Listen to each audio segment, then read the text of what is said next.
नमस्कार, मैं हूं नरेश तनेजा और आप सुन रहे हैं नवभारत टाइम्स .com के डिजिटल प्लेटफॉर्म कार्यक्रम।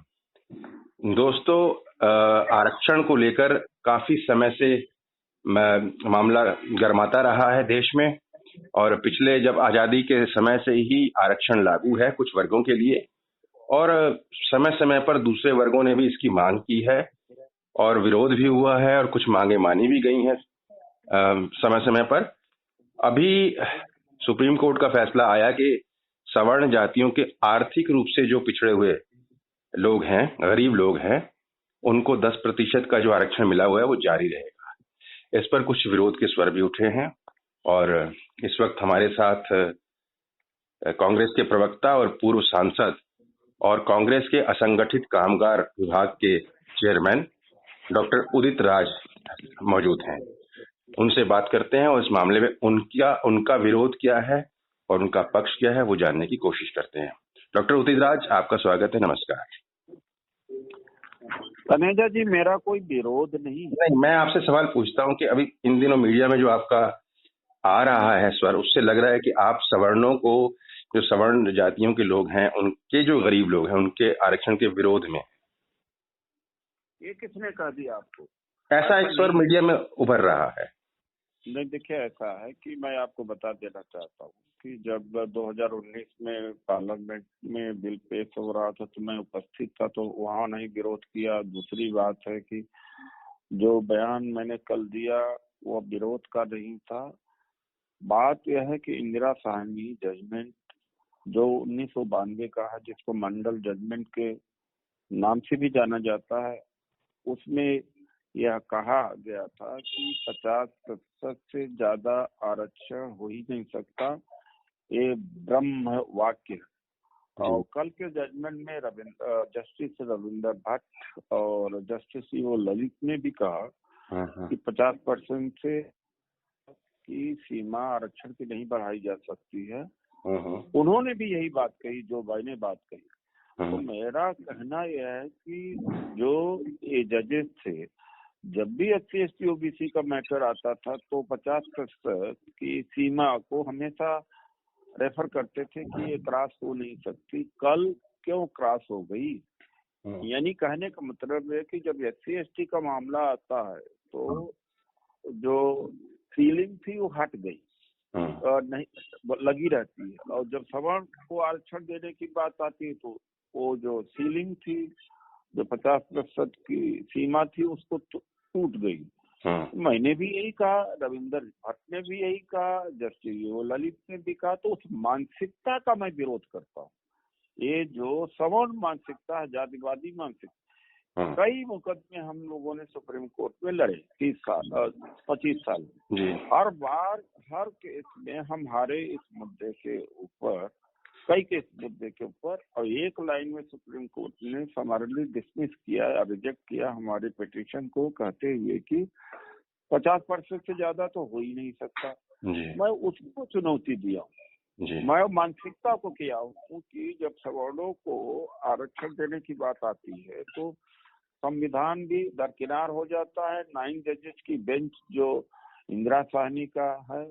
और दूसरी टेक्निकल बात है कि भारत के इतिहास में कोई भी जजमेंट स्मॉलर बेंच ने बड़े बेंच के जजमेंट को ओवरराइड नहीं किया। पहले बार ऐसा हुआ कि इंदिरा साहनी का जजमेंट जो 9 जजेस के बेंच का था, 5 जजेस की बेंच ने पलट दिया।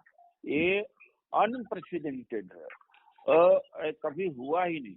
मुझे यही कहना है। डॉक्टर साहब, मैं ये भी कहा था जस्टिस रविंदर ने, ललित ने, कि SC ST OBC के जो गरीब हैं उनको भी आरक्षण इसमें देना चाहिए। खैर, मैं उसमें नहीं जानता। डॉक्टर साहब, मैं एक बात पूछता हूँ कि आप कह रहे हैं कि सीमाएं टूट जाती हैं जब सवर्ण जातियों को देने का मामला आता है तो 50% वाली सीमा टूट जाती है। मेरा ये एक सवाल पैदा होता है कि सवर्णों को तो फिर 10% ही उनका बढ़ाया तो नहीं जा रहा, इस पर क्यों फिर विरोध? देखिए, ऐसा मैं कहाँ विरोध कर रहा हूँ। नहीं, आपने कहा ना सीमा टूट जाती है। हाँ, बिल्कुल टूट जाती। देखिए, आज भी करीब 100 सेक्रेटरी गवर्नमेंट ऑफ इंडिया के हैं, 2-4 छोड़ करके सब सवर्ण है। सारे जजेस लगभग सब सवर्ण है। हेड ऑफ डिपार्टमेंट लगभग सभी सब, पब्लिक सेक्टर अंडरटेकिंग के जो सीएमडी है। तो ये कहना कि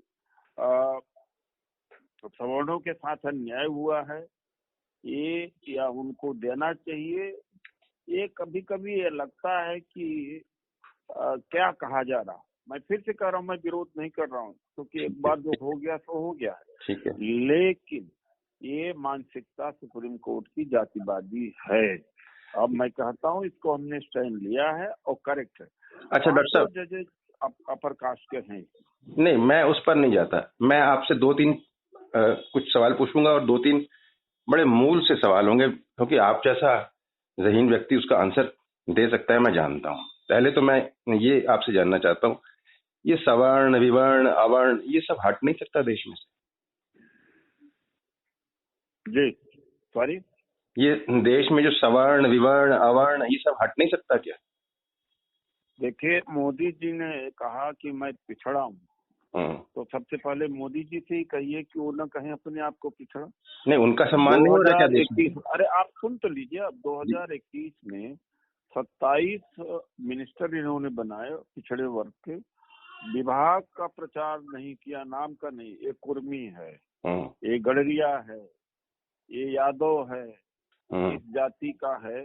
तो भाई ये जब ये सच्चाई है। नहीं, मैं मोदी जी के संदर्भ में डॉक्टर साहब नहीं पूछ रहा, मैं जनरल कह रहा हूँ कि देश से ये सवर्ण विवर्ण अवर्ण निचला उचला ये हट नहीं सकता, कोई तरीका नहीं?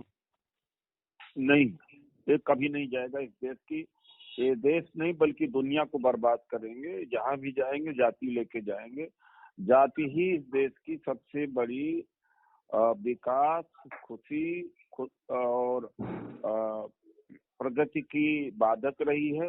देश गुलाम हुआ। वही मैं आपसे कह रहा हूँ, जाति की बजाय सर अगर हम प्रोफेशन के आधार पर बंटवारा करें तो कुछ ज्यादा ठीक नहीं है? बिल्कुल। लेकिन देखिए, ऐसा डॉक्टर अम्बेडकर ने कहा था, दुनिया में लेबर का डिवीजन है, यहाँ लेबरर का डिवीजन है। यहाँ मजदूर है तो मजदूर से पहले वो चमार है, खटीक है, पासी, वो जातियों में बटा हुआ जी। और जब पैदा होते ही जाति के कटघरे में पैदा हो जाता है। शादी विवाह, रहना जीना उठना, जितने देश में गांव हैं, गांव में 12 टोले हैं, 6 टोले हैं, जातियों के अलग अलग। इतना डीप रूटेड है, इतना डीप रूटेड। डॉक्टर अम्बेडकर लड़ते लड़ते थक गए, हम भी लड़ते लड़ते हार रहे हैं। ये दलित भी जातिवादी हैं और उन्होंने बौद्ध धर्म में दीक्षा ली, सोचा कि जाति विहीन समाज बना पाएंगे। वो नहीं बना पाए, न हम बना पाए। हमने भी बहुत प्रयास किया। जाति बहुत डीप रूटेड है। जो न्यू बुद्धिस्ट है, अम्बेडकराइट है, ये जातिवादी कम नहीं है। वो भाषण देंगे और कि नहीं जाति खत्म होना चाहिए, हम सब एक हैं। लेकिन तो यहाँ जाति के ऊपर कोई अपवाद ही हो सकता है, बाकी सब जाति की भावना, जाति की हाड़मास, जाति का संस्कार, जाति में जीना, जाति में पैदा होना, वही होता है बस। डॉक्टर साहब, मैं अभी आपसे वो जातिवाद पर एक आध सवाल पूछूंगा। बतौर कांग्रेस के प्रवक्ता भी मुझे 1-2 सवाल आपसे पूछने हैं। पहले मैं इसको कंप्लीट कर लूं। देखिए, आप शायद अगर मैं गलत नहीं हूं तो आप डॉक्टर साहब खुद आयकर विभाग में बड़े आला दर्जे के अधिकारी रहे। मैं गलत सही? नहीं, सही कह रहा। IRS ऑफिसर था। हाँ, IRS ऑफिसर थे आला दर्जे के। ये शायद बहुत सारे लोगों को नहीं पता होगा। लेकिन वहां से छोड़कर आप राजनीति में आए, तो मेरा ये कहना है कि जिन वर्गों को आरक्षण मिल चुका है, ये मैं इस बात से सहमत हूं कि किसी भी जाति में कोई मतलब अक्षम है किसी आर्थिक रूप से, तो उनको मिलना चाहिए। लेकिन आप ये नहीं सोचते कि जिन लोगों को मिल चुका उन्हें उससे अब लेयर से बाहर करते रहना चाहिए टाइम टू टाइम? देखिए, ऐसा है कि आरक्षण आप तो खुद रहे इतनी ऊंचे दर्जे के ऑफिसर।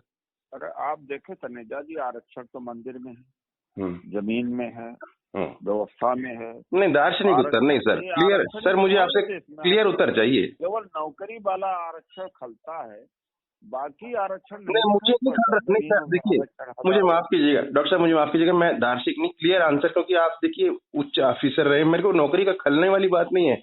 मैं तो आपसे सजेशन ले रहा हूँ कि जो लोग, जैसे नदिया का पानी बह गया, जिन लोगों को मिल गया अब उनको मिले, जिनको नहीं मिला। नहीं देखो तनेजा जी, ऐसा होता है कि ये डिबेट बहुत बड़ा हुआ था कॉन्स्टिट्यूंट असेंबली में। जी सर। तो इस आर्थिक आधार पर आरक्षण दिया नहीं गया था, सामाजिक और शैक्षणिक आधार पर। आर्थिक आधार पर जब हो तो ये सबके लिए लागू हो जाए, जितने सवर्ण हैं। नहीं, मैं आर्थिक और वो कह ही नहीं रहा, मैं आप लागू हो जाए कि सर, मैं आपकी बात कह रहा हूँ, सामाजिक और शैक्षणिक ही सही, जिनको मिल चुका है, जिनको अभी नहीं मिला उनको मिलने दिया जाए, मैं ये कहता हूँ। देखिए ऐसा है कि कंपटीशन से होता है और उसका भी क्वालिफिकेशन से होती हैं और ओपन होता है और उसमें एक कहते हैं कि टैलेंट भी देखा जाता है, योग्यता भी देखा जाता है जी। तो ये तो संभव नहीं है, कई देशों में ऐसा है, ऐसे नहीं भारत में ही है। स्विट्जरलैंड में 3-4 भाषाएं हैं, उसके हिसाब से उतना गवर्नमेंट जॉब में लोग आते हैं, तो ये बड़ी बात है। और दूसरी बात तो गवर्नमेंट जॉब अब तनेजा जी रह कहाँ गया, बहुत कम रह गया। नहीं, मेरा तो सवाल सर दूसरा था कि जिनको अभी नहीं मिला सिर्फ उन्हीं को मिलने दिया जाए ताकि वो भी आगे आए। तो एक बात है, सभी समाज से अपील करी, समर हो बैकवर्ड हो, सभी एक बार जिसने नौकरी कर दी अब उसको दोबारा उनको नौकरी न मिले, गैर जिन लोगों को नहीं मिला है उनको आना चाहिए। क्योंकि सर आप लीड करते हैं, बड़े नेता भी हैं और ऑफिसर भी रहे, आपकी बात का प्रभाव ज्यादा होगा, इसलिए मैं आपसे चाहता हूँ कि आप कदम उठाएं। जब शैक्षणिक और सामाजिक आधार पर आरक्षण मिला हुआ है, नहीं उदित राज जी कोई छोटा कदम, उदित राज जी कोई छोटा कदम नहीं आज की डेट में आपका, आप कहेंगे तो बात लोग सुनेंगे। देखिए ऐसा है कि साहब, ऐसा है कि वो दलित रह जाता है, वाल्मीकि रह जाता है, बड़े कलेक्टर हो जाए, कुछ भी हो जाए, जब गांव में तमाम जगहों पे गांव छुआछूत का, और वो ये नहीं कि वो सवर्ण बन जाता है जी। तो भैया सामाजिक और शैक्षणिक सच्चाई बदल नहीं जाती, अगर वो बदल जाती तो मैं कह देता ठीक है। तो मतलब कोई हल नहीं नजर आ रहा आपको अभी? नहीं, कोई हल नहीं। ठीक है सर, आपने हमें समय दिया इसके लिए बहुत बहुत धन्यवाद।